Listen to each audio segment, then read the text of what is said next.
Graça e paz do Senhor Jesus. Hoje nós vamos gravar o último capítulo de Isaías. Uma pena, né? Porque Isaías é um livro que merece toda a nossa atenção. Aliás, existe aqui uma coincidência, uma jesuicidência aqui, que esse livro possui 66 capítulos e a Bíblia possui 66 livros.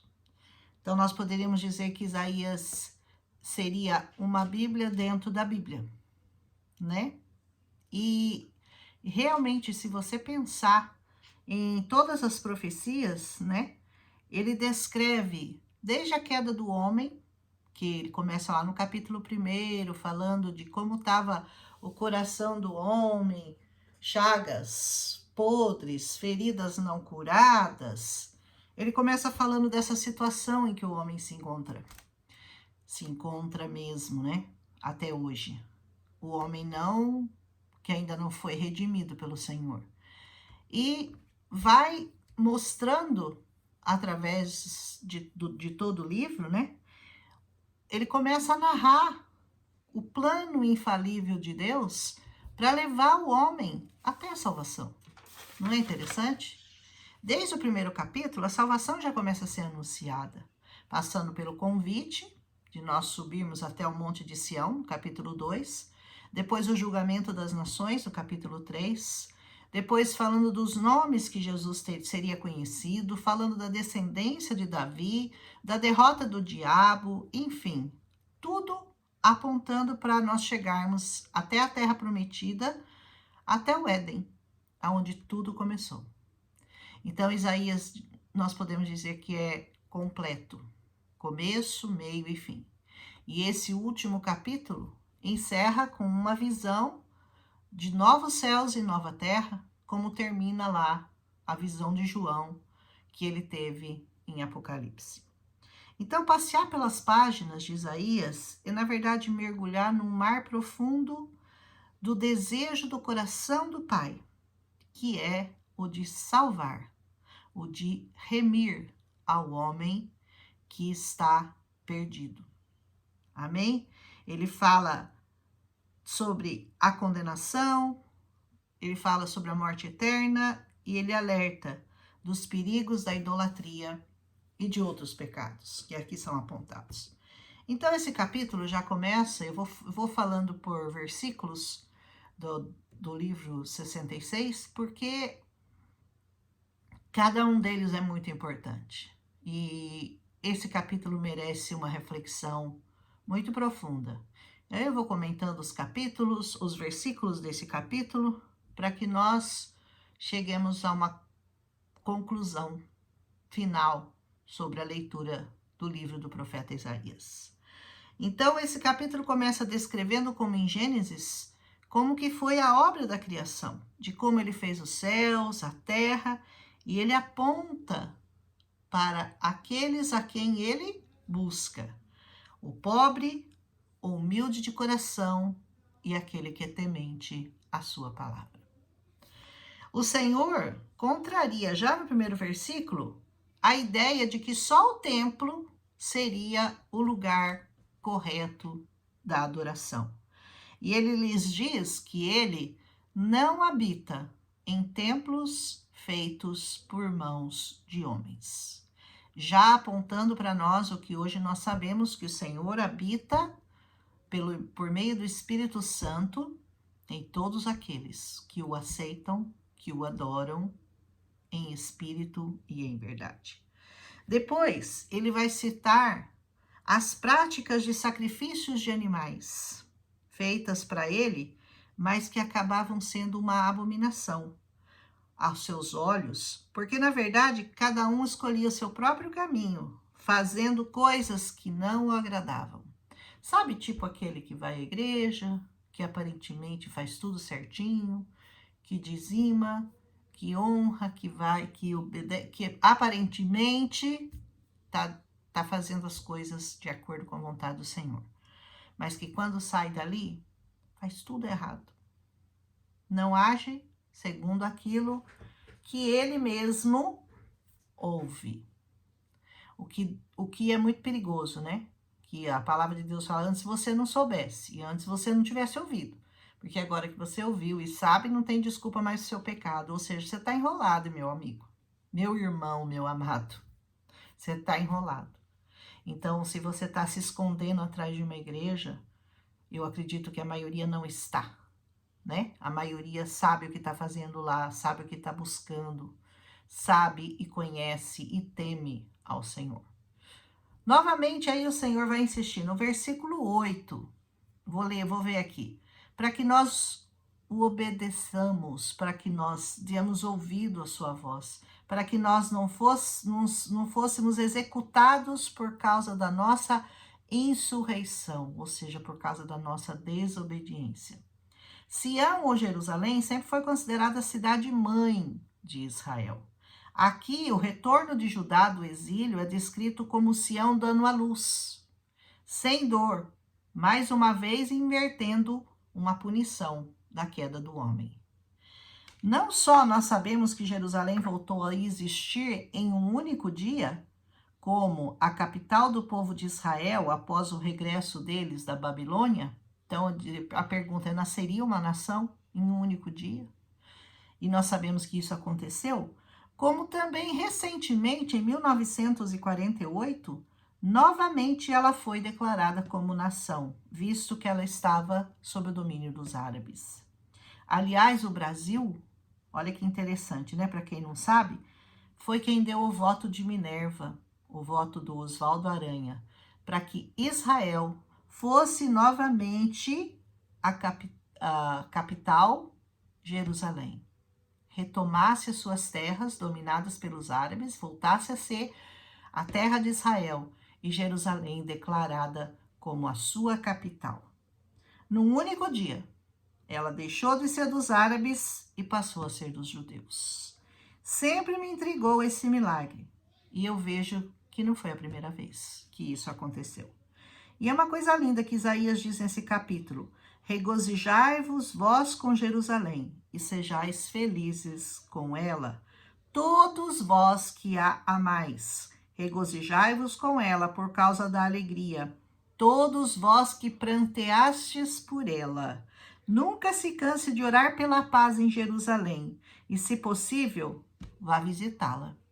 Eu tenho esse sonho. E você também quer visitar Jerusalém? Já foi? Bom para você. Eu ainda vou, em nome de Jesus. Eu estou declarando que eu vou.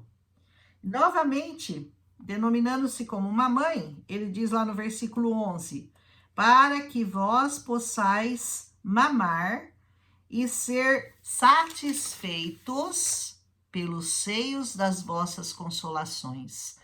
Nada é mais consolador para um bebê faminto do que os seios da sua mãe. Aqui, mais uma vez, Deus se colocando como mãe, como nós já vimos em outros capítulos, né? Assim diz o Senhor: eis que eu irei estender sobre ela a paz como um rio, e a glória dos gentios como um córrego a fluir. Então, vós haveis de mamar, vós sereis carregados nos braços, e sobre os joelhos dela sereis embalados alegremente. Que coisa linda, né? Poder ser embalado no colo da sua mãe. Como aquele cuja mãe consola, assim eu vos consolarei, e vós sereis consolados em Jerusalém. Sabe que Jerusalém representa Jesus, né? Já falei isso, vou voltar a falar. E quando virmos isso, nosso coração rejubilará, nossos olhos reverdecerão como uma pastagem, e a mão do Senhor se manifestará aos seus servos e a sua indignação sobre os seus inimigos. Ai dos inimigos desta palavra. Porque o Senhor virá como fogo, e suas carruagens como um redemoinho, para executar a sua ira com fúria e repreensão dele com chamas de fogo. Porque pelo fogo e pela sua espada o Senhor pleiteará com toda a carne, e os mortos pelo Senhor serão muitos. Muitos serão mortos pelo Senhor. A espada de Deus é esta palavra, na qual nós estamos hoje refletindo. É ela que nos salva, é ela que nos santifica, é ela que nos purifica. E Isaías continua dizendo que aqueles que se santificam e se purificam nos jardins, atrás de alguma árvore, no meio, comendo carne de porco, e a abominação e o camundongo, ou o rato, serão consumidos juntamente, diz o Senhor. Esses lugares impuros de adoração que o Senhor está falando aqui, eram usados pelos pagãos, que sacrificavam nos bosques e que comiam coisas impuras como ratos e carne de porco, que é impura para os judeus. Finalmente, Isaías vai reafirmar a promessa do dia em que o Senhor reunirá povos, línguas, tribos e nações, para que todos vejam a sua glória. E os sobreviventes das nações distantes anunciarão sua glória entre os gentios. Trarão seus irmãos para ofertarem ao Senhor sobre cavalos e carruagens, sobre mulas e dromedários, para o meu santo monte, diz o Senhor. Indicando que todas as nações vão convergir para o Senhor. Amém? E dentre eles o Senhor tomará sacerdotes e levitas, porque assim como ele cria novos céus e novas terras, que permanecerão para sempre diante dele, também vossa semente e vosso nome permanecerão. E desde uma lua nova até a outra, e desde um Shabá até o outro, toda a carne irá adorar perante mim, diz o Senhor. Lembra-se do que eu já falei várias vezes? Todo joelho se dobrará, toda língua confessará que Jesus Cristo é o Senhor. Você pode fazer isso agora, quando você é livre e você será remido pelo Senhor. Ou você pode esperar esse grande e terrível dia do Senhor, quando não haverá mais tempo para salvação. Você vai reconhecer que Ele é o Senhor, mas não para salvação, e sim para condenação. Pode escolher. E verão os cadáveres dos que transgrediram contra ele, porque o verme deles não morrerá, e nem o fogo que os queima será apagado, e eles serão uma repugnância para toda a carne. Essa aqui para mim é uma visão clara, né, do céu e do inferno. Então, a luz, o resplendor, a alegria da salvação para aqueles que creram. E o fogo eterno, aquele fogo que nunca apaga, para aqueles que se voltaram e se rebelaram e desobedeceram ao Senhor. Essa é uma visão clara, novamente ela vai ser citada em Apocalipse, como a gente já sabe, né? Numa visão do apóstolo João. Tentam até hoje destruir essas ideias, destruir todos os valores que estão na Bíblia, os valores da família, da moral, dos bons costumes cristãos, da fidelidade, porque o Senhor abomina o adultério. Eu vou falar isso com muita clareza, do perdão, da humildade, do temor. Tentam, mas no final o Senhor triunfará sobre todos eles. Amém? E os que crerem até o final verão a grande salvação que o Senhor tem preparada para aqueles que o amam. Aleluia! Nunca vimos com tamanha nitidez a diferença entre os que querem servir ao Senhor e aqueles que o desprezam. Então a Bíblia diz assim: aquele que está sujo, suje-se mais ainda. Vai lá e se lameia mesmo no pecado. Porque por um ou por mil, o lugar é o mesmo. Então, se você quer andar como um perdido, já vai lá e se lambuza completamente no pecado. Mas aquele que é santo, busque santificar-se mais e mais a cada dia. Aquele que está limpo, limpe-se mais. E aquele que está sujo, suja mais. Vai. Tem pouco tempo para você. Terrível, né? Terrível isso. Então, vamos continuar nos limpando cada dia, crendo mais a cada dia. Eu tenho tentado fazer isso. Eu tenho, de todo o meu coração, buscado me limpar diante do Senhor. Tá limpa diante dele. Eu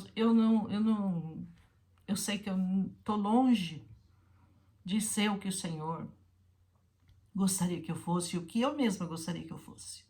Tô muito longe, mas eu tenho buscado, eu tenho pedido, eu tenho clamado por santidade na minha vida, na vida dos meus filhos, da minha família.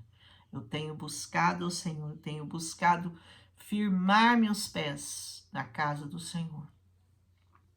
E o Senhor tem me honrado com sua palavra, com a sua paz, com a alegria que só aqueles que servem ao Senhor conhecem. Amém?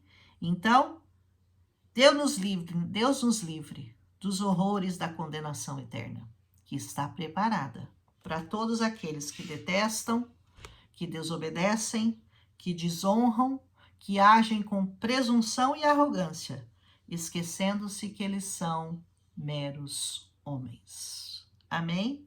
Oremos e vamos interceder para que, um a um, eles venham a conhecer essa palavra e se tornarem nossos irmãos. Porque esse é o desejo do coração do Senhor, que ninguém se perca, que todos venham a conhecer a salvação e se voltem para o Senhor. Não importa se você está sujo pelo pecado, se você está melecado no pecado.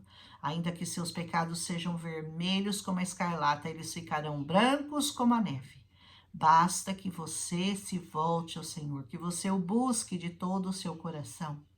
Buscar-me-eis e me achareis quando me buscares de todo o seu coração.